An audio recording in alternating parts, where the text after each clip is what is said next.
तथाकथित double engine की सरकार ने बिहार के युवाओं के बारे में, बिहार के छात्रों के बारे में कुछ भी नहीं किया। और आज बिहार का युवा, बिहार का छात्र या तो पलायन को मजबूर है या वो बेबसी से बेरोजगारी को झेल रहा है।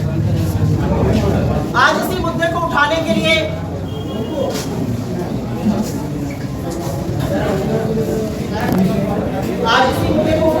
राहुल जी दरभंगा जा रहे थे। वो अंबेडकर छात्रावास में तमाम छात्रों से मिलकर संवाद करना चाहते थे। उनको यहाँ की डबल इंजन की कायर सरकार ने न सिर्फ रोका बल्कि पुलिस और प्रशासन ने उनका रास्ता घेरा, गेट पर ताले लगाए, उनकी गाड़ी को आगे नहीं बढ़ने दिया। और वो भूल गए कि ये कांग्रेस पार्टी है और वो भूल गए कि वो राहुल गांधी है। वो पैदल उतरे और उन्होंने पैदल ही रास्ता नापा और वो दरभंगा के उस अंबेडकर छात्रावास पहुंचे जहां पर उन्होंने छात्रों को संबोधित किया और ये भी कहा कि मैं इसलिए आ पाया क्योंकि आप मेरी ताकत है। तो बिहार के मुद्दे बहुत गंभीर हैं और बिहार के साथ ही साथ जो एक और भी गंभीर मुद्दा है वो है इस देश के संविधान। इस देश का संविधान कोई किताब नहीं है, कोई शब्द नहीं है, कोई खोखले वादे या दावे नहीं है।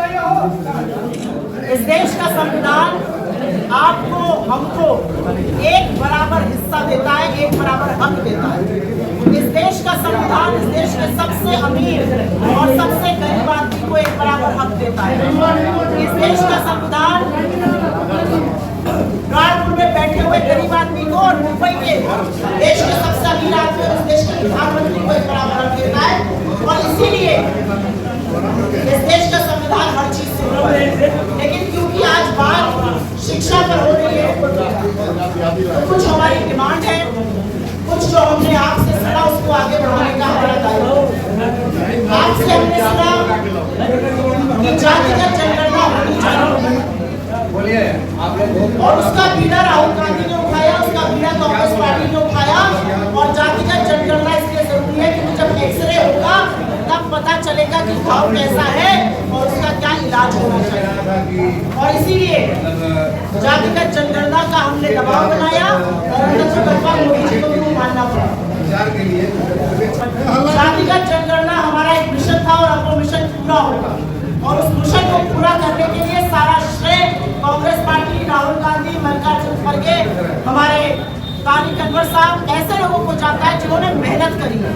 मैंने देखा है तौकीर आलम यूपी में सचिव है और उनकी मेहनत को मैंने देखा है। सामाजिक न्याय में जिस तरह से वो आगे बढ़ के भूमिका निभाते हैं उनको भी मैंने देखा। और इसीलिए हमने कहा जातिगत जनगणना होगी, अच्छी बात है। अब ये जो आर्टिफिशियल एक लिमिट लगाई हुई है आरक्षण पे, 50% आरक्षण की लिमिट को हम फाड़ फेंकेंगे। और हमारा मानना है कि संविधान के आर्टिकल 15(5) में ऑलरेडी निहित है कि प्राइवेट इंस्टीट्यूशंस में और जो प्राइवेट नौकरी है उसमें दलित, पिछड़े, अति पिछड़े आदिवासियों को आरक्षण दिया जाए। उस पर हम काम करेंगे। बिहार में हूँ और बिहार में SC/ST के बजट में चर्चा ना करूँ तो गलत हो जाएगा। 8800 करोड़ का SC/ST बजट वो कहाँ गया उसका कोई हिसाब नहीं है। और आज के संवाद के माध्यम से, आपके माध्यम से हम उसका हिसाब मांग रहे हैं और हम पुरजोर तरीके से कह रहे हैं कि जब वो पैसा इन लोगों के लिए खर्चा होगा जिन लोगों के लिए वो पैसा बना है तभी तरक्की होगी। बिहार की शिक्षा का ये हाल है कि स्कूल में 81% स्कूल में एक कंप्यूटर नहीं है और विश्वविद्यालयों में आधे से ज्यादा विश्वविद्यालयों में टीचर नहीं है। तो कहाँ से पढ़ेंगे हमारे बच्चे और कैसे पढ़ेंगे आगे हमारे बच्चे? हम बाकी राज्यों से क्यों पिछड़ते जा रहे हैं? उसका कारण है कि शिक्षा का माहौल बना के रखा हुआ है नीतीश कुमार जी की सरकार ने।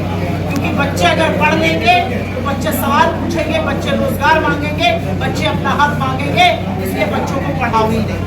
और इसीलिए शिक्षा पर सवाल उठाना जरूरी है।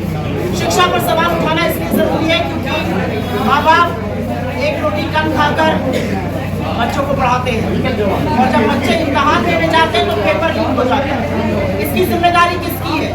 3 साल की डिग्री अगर 5 और 6 साल में मिल रही है, इसकी जिम्मेदारी किसकी है? क्या 3 साल की डिग्री 3 साल में ही नहीं मिलनी चाहिए? सवाल आज इस बात का है। और इसीलिए हमारा मानना है कि सरकार का एक कैलेंडर होना चाहिए जिसमें 3 साल की डिग्री 3 साल में मिले। हमारा बार बार कहना है 4,63,000 ऐसे पद है जो खाली पड़े हुए हैं और उनको भरना चाहिए। बिहार के बच्चों के ऊपर 2,000 करोड़ से ज़्यादा का एजुकेशन लोन है, उस एजुकेशन लोन को माफ़ करना चाहिए और तभी एजुकेशन की आगे बात हो सकती है। बिहार में जो मूल रूप से ढांचा है उसमें एजुकेशन, उसमें शिक्षा कहीं है ही नहीं। और हमारा मानना है और बड़ा पुरजोर तरीके से मानना है कि राहुल जी को रोकने का काम भी इसलिए किया जा रहा था कि असलियत और जो सामाजिक न्याय के साथ ढोंग हुआ है बिहार में वो सबके सामने और पूरे देश के सामने आ जाता है। लेकिन सच्चाई छुप नहीं सकती है।